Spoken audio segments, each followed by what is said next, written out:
I want to introduce to you a concept and a visual called the fundraising pyramid and why it's helpful, not just to me, but to you, and how it's going to make your life so much easier.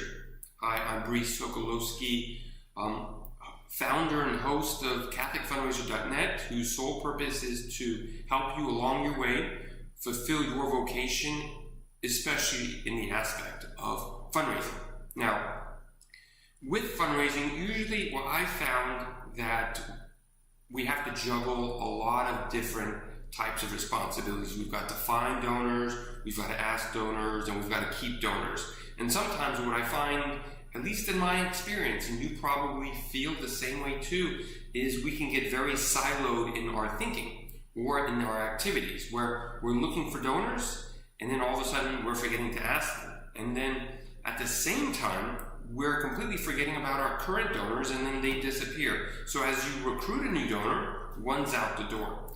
And in fundraising, especially if you want to be growing, is you want to be able to find donors, ask them, and keep your current donors, so that way your donor base grows. So how to do all of that? Well, the fundraising pyramid is a very simple way of doing that. And I've got my notes, which are on my phone. I'm going to walk you through my notes, which are also on my website. So jump over to CatholicFundraiser.net and you can get the text version of what I'm going to be telling you right now. So the fundraising pyramid is separated into, I call, 3 sections: the big part, the middle part, and the top part. And each one of these is labeled. The bottom is the volunteers, the middle is your normal donors, and then the top is your major donors. So I break it down into these 3 sections because it's very helpful for me to be able to look at the pyramid and say, okay, I've got to focus my attention on each one of these parts of the pyramid because each one of them is relevant to the other. And it's relevant to fundraising and for you to be successful. So let's dive in to the bottom part of the pyramid.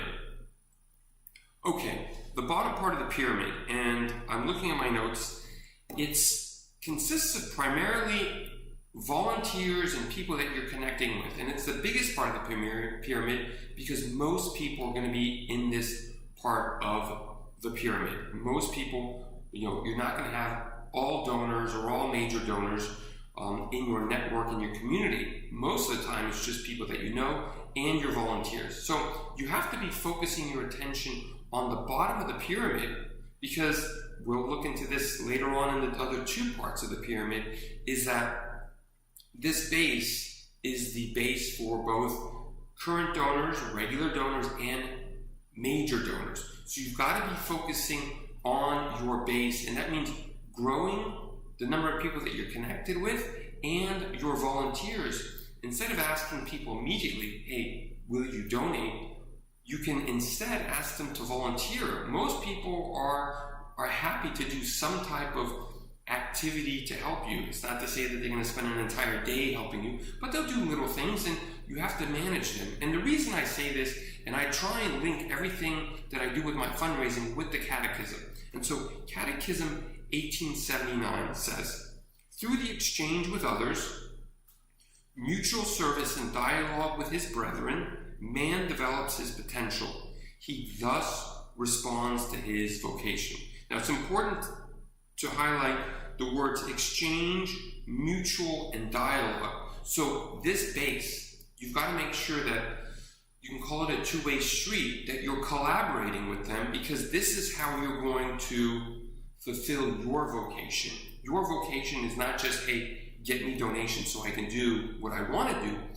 Your vocation is based on the mutual dialogue, the exchange, and the relationships with these people. So that's your base. That's what you really want to be focusing a good amount of your time on, is this part. And remember, the Catechism 1879 is going to help you with that. Okay, the second part of the base is what I call regular donors.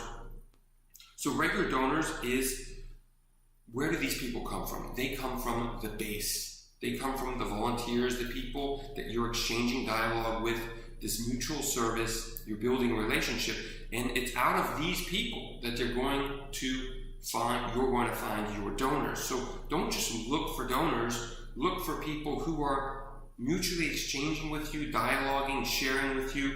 And I say this because, again, the Catechism, let's read what the Catechism has to say. 1913, participation. Participation is the voluntary and generous engagement of a person in social interchange. It is necessary that all participate, each according to his position and role. So what you're trying to do is invest your time and energy in order to find how people can participate with you. Not everyone's going to donate, and that's perfectly fine.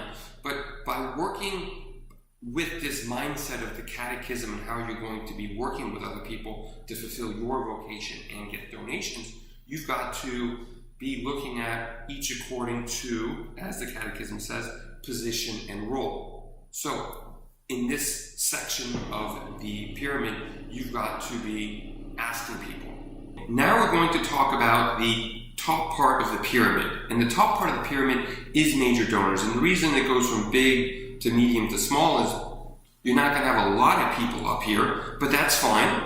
It's not about having everything full, but at least here, your major donors are linked to your current donors and your volunteers. And you'll notice that there's a flow.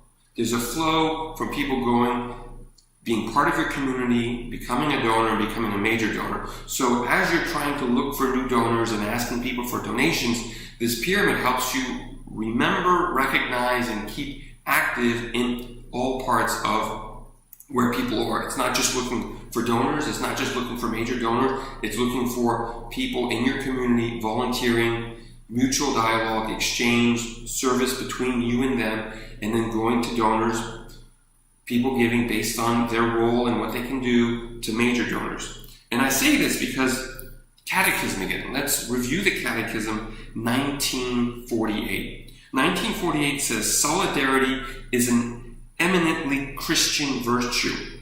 It practices the sharing of spiritual goods even more than material ones. And this is really important in major donors with major donor fundraising, is that it's not just about them giving you money, which is material. It's also about the sharing of spiritual goods. So usually what I find in my experience with major donors is they're looking for someone, looking for either a charity, nonprofit, religious order, community, diocese, parish, that's going to do something that they find very important in their prayer life and in their spiritual life with God. And so you have to be able to recognize that stuff.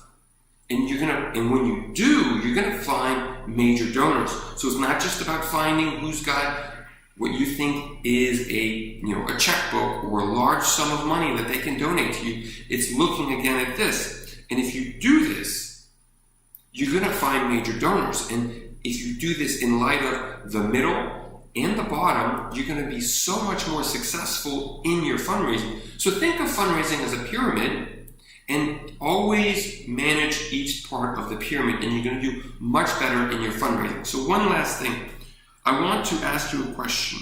How well do you manage your fundraising pyramid? Just leave comments below, whether on the YouTube channel or on my website, catholicfundraiser.net. Leave comments below, let me know how you thought of this video, and if you have any suggestions on another video and another topic, please share them with me. God bless you, and I look forward to seeing you in another video. If you enjoyed this video on fundraising, make sure to subscribe. Right over there, it's going to be somewhere. Also, if you just enjoyed the scenic views of Catholicism in France, make sure to subscribe as well. And just follow me along on learning how to fundraise and seeing the beauty of Catholicism in the south of France. Cheers. Santé.